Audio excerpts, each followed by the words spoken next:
Give you a format that you can use that might be helpful, because we have some mentors and mentor coordinators who have one.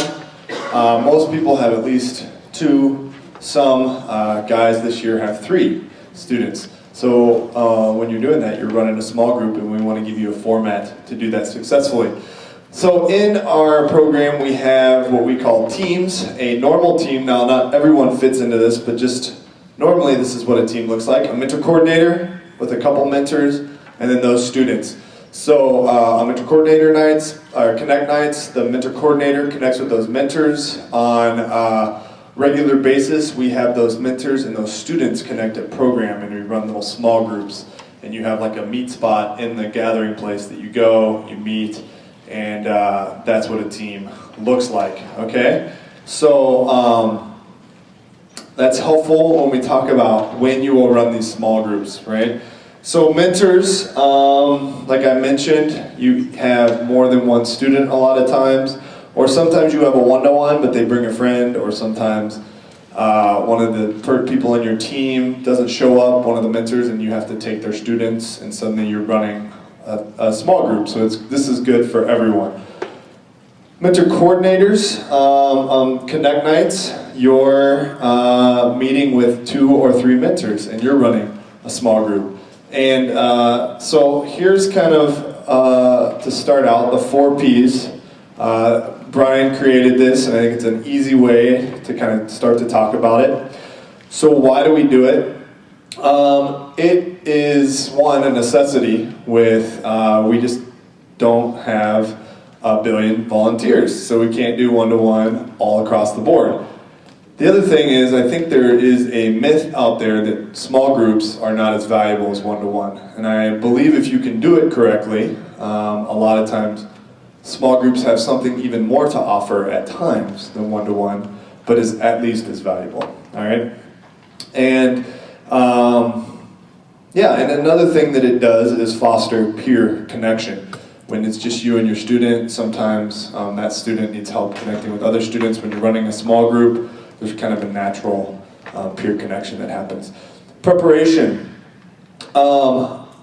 We've said this many times, take a pause before you come in, pray, gather yourself. I think to be centered before you kind of jump into what you're going to be doing for the night is important. One night I was running a small group and these kids were just being crazy animals, and I remember just pounding the table and I was like, listen! And I probably didn't prepare correctly for that night.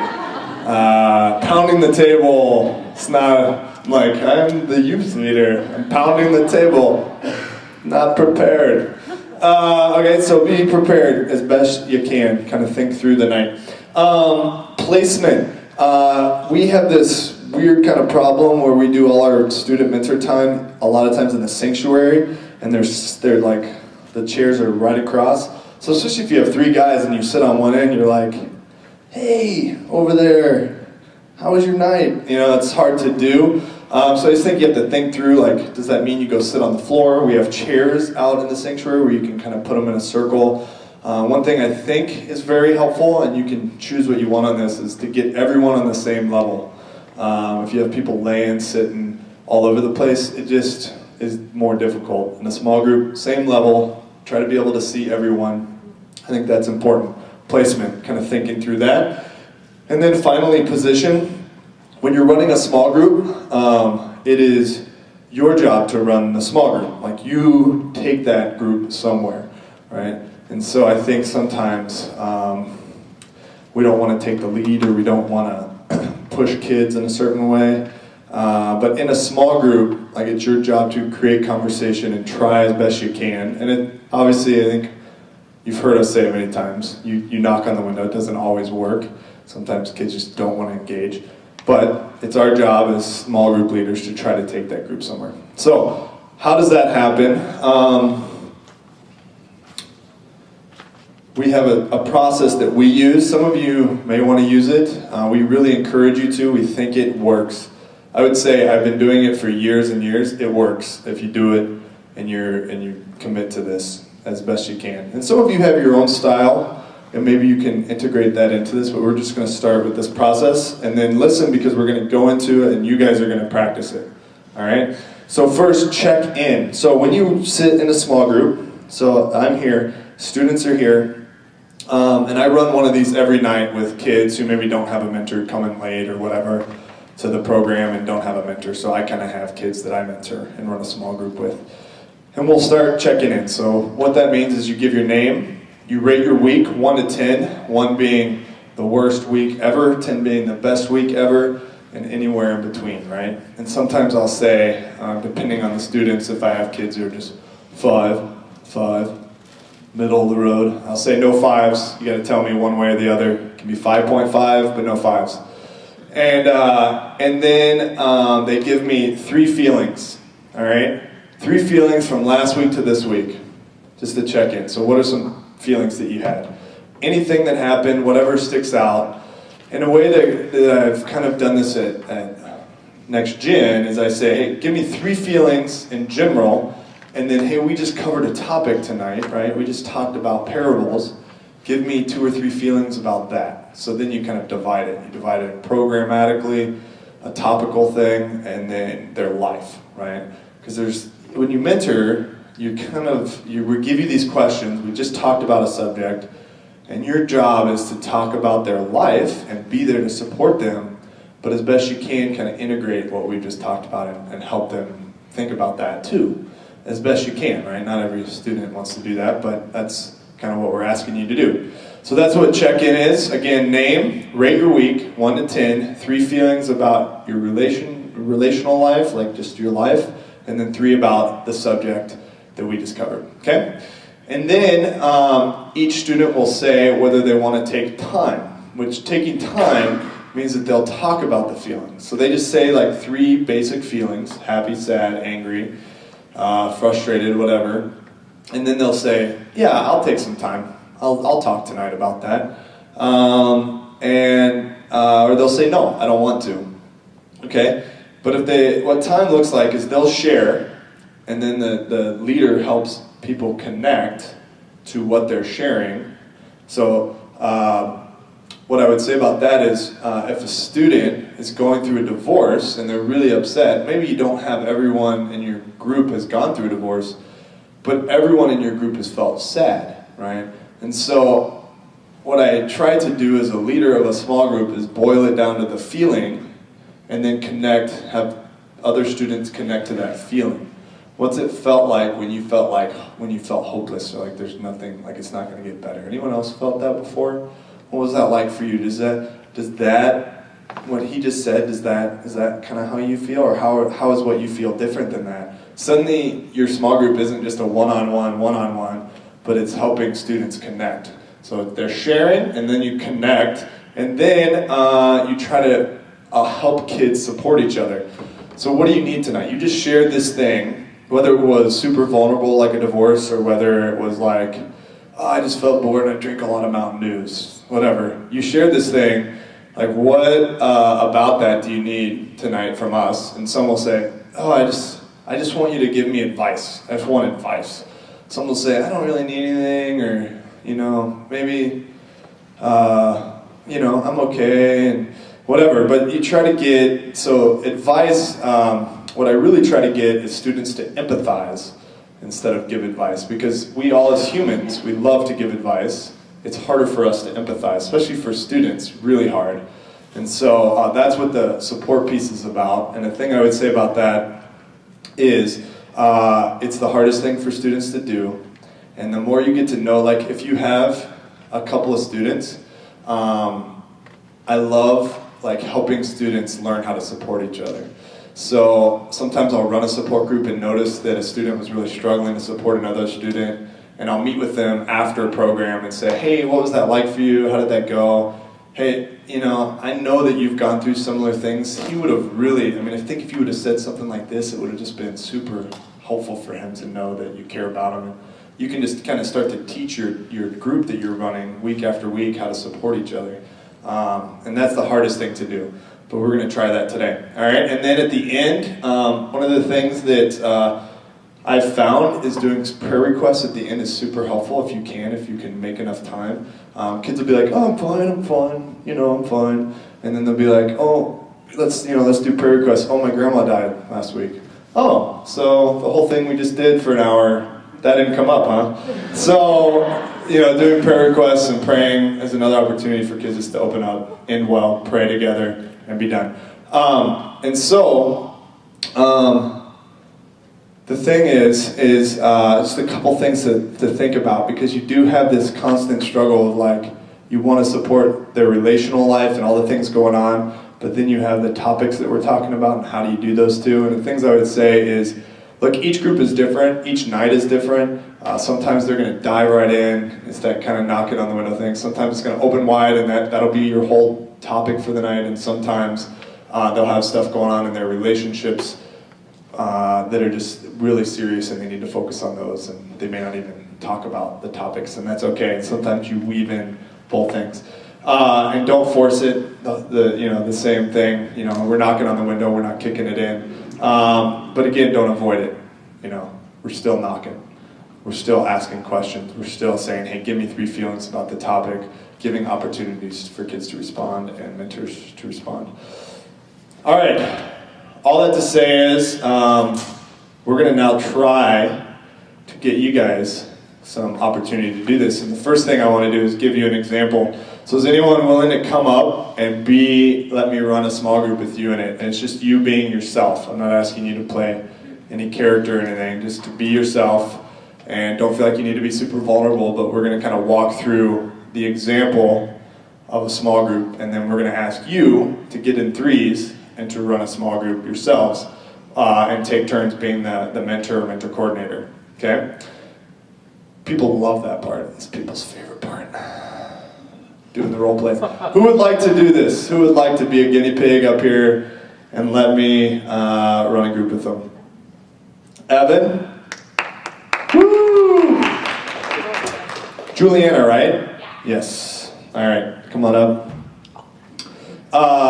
In real life, we won't have mixed gender, just one gender, but that's okay. So, hey guys, welcome to Next Gen. Glad you're here. Hey, we're just going to start off the night by checking in. What checking in is you say your name, and you want to go ahead and say your grade too, just because this is our first time meeting, and you guys aren't middle school or high school. So say what you're doing with your life right now, and then from last Sunday to this Sunday, what are 3 feelings that you have? All right, and then along with that, rate your week 1 to 10. So you rate your week, so you say your name, what you're doing, rate your week, 1 to 10, and then 3 feelings, okay? So let's pass that around. All right, my name is Evan. I'm a freshman at the University of Minnesota, and rate your week, 3, yeah. Okay, 3 feelings. Happy, and that's pretty general. Stressed with schoolwork, and confused. I could say confused. Overall, if I had to rate my week, it would probably be 7. Awesome. Thanks, Evan. I'm Julianne, and I'm an attorney / right now I'm a stay-at-home wife. Let's see, I would rate my week, I guess, a 7 too. I felt anxiety, frustration, and excitement. Awesome. Great, and then I would even share kind of what my feelings were if I were to do this. No, we're gonna move through, so we get to you guys. So really easy, and the thing, it's like a little awkward at first, the first time you do it with students, because they're like, oh, this is weird. And then as you do it each week, they're like, oh yeah, check in, I know what that is, same feelings, do it, yeah. And they dive right in, right? It's a great way to open kids up. Okay, next you go into taking time. So along with that, I would have had them say whether they want to take time. So which one of you want to take time? We need someone to make this work. All right, Evan's going to take time. All right, Evan, you said you wanted to take time. You said happy, you said stressed, and you said confused were the 3 feelings that you had. So why don't you go ahead and just talk about that? All 3 or just 1? Whatever you want to talk about. Okay. Stressed. I was going to talk about stressed. I'm an architecture major, and if you guys don't know what architecture majors go through, it's a lot of homework and a lot of just stuff that you have to get done for classes. And I have a specific class, drawing class, where our teacher, our prof, wants us to do quite a bit of homework and put a lot of time into our drawings. And it gets stressful when you have to spend 3, 4, 5, 6 hours on a specific drawing and then get ripped in class in a very professional way on how your drawing didn't meet standards. So that just kind of it's a little bit stressful to go through. So yeah. Thanks. Yeah, that sounds really hard. Architecture. Yeah, that wasn't my major. Julianne, you mentioned that you feel stressed. Can you connect, like, is what he said, like, those feelings, have you experienced any of those this week, and what was that like for you, feeling stressed? Absolutely. I mean, I can totally relate to your school days. When I was in law school, there was days where, you know, I thought I could not function with the amount of homework that I had to get done, and then going to class and just, you know, feeling like you knew nothing after spending so hours studying. This week, I was stressed because I had to figure out, we just moved here 4 weeks ago, and I had to get just a simple blood draw done, and I could not figure out where a doctor was, and then I spent all this time researching, and I go to the wrong doctor, and they tell me after I wait for 45 minutes that they can't help me, and I have to go to this other place, and you know, it just goes on, and you feel like you spent all this time preparing, but then in the end, you just still feel so anxious about it. So, what do you, Evan, when you get stressed like that, what do you do to help, and like how do you handle that, right? Well, there's procrastination, just not the best way to handle things. But I don't know. Sometimes I'll just take time to talk with friends, talk to people I care about, get my mind off some things, just give myself a break. Praying. I also try to pray, just bring everything to God in those kind of situations too. So. And Julianne, is that kind of how you do it, or do you do it differently, or what? How do you deal with your stress and kind of the stress you talked about this week, even? I eat chocolate, and I run. Eat chocolate and run. So it sounds like you each kind of have these, like, because procrastination, right? It's kind of a thing that solves it right then, and eating chocolate solves it right then. But then over the long haul, like when you have, so I would go into like over a life, like you have these stressors. What do you do? Because those are kind of immediate helpful, but what, like, how do you maintain in a life that's stressful and all this? So you open up so many different avenues. So in that he shared, you know, I tried to connect them, and you know, she just had a stressful thing, so it's super easy to do. But you might say, hey, you feel stressed, right? That's, you know, he talks about it. Hey, have you ever felt stressed, Julianne? Even if that's not one of her feelings that she did. And what is that like for you? And then you try to connect them so that it is a conversation. One of the things I didn't say is the client. The client is the group. It's not one of them, right? So suddenly the struggle with 2 or 3 students is suddenly you want to get each one and have, you know, give them a piece of yourself. But the goal is to make it like a group conversation and a group thing. And I had like 9 boys, middle school and high school, in this closet, small room over here. And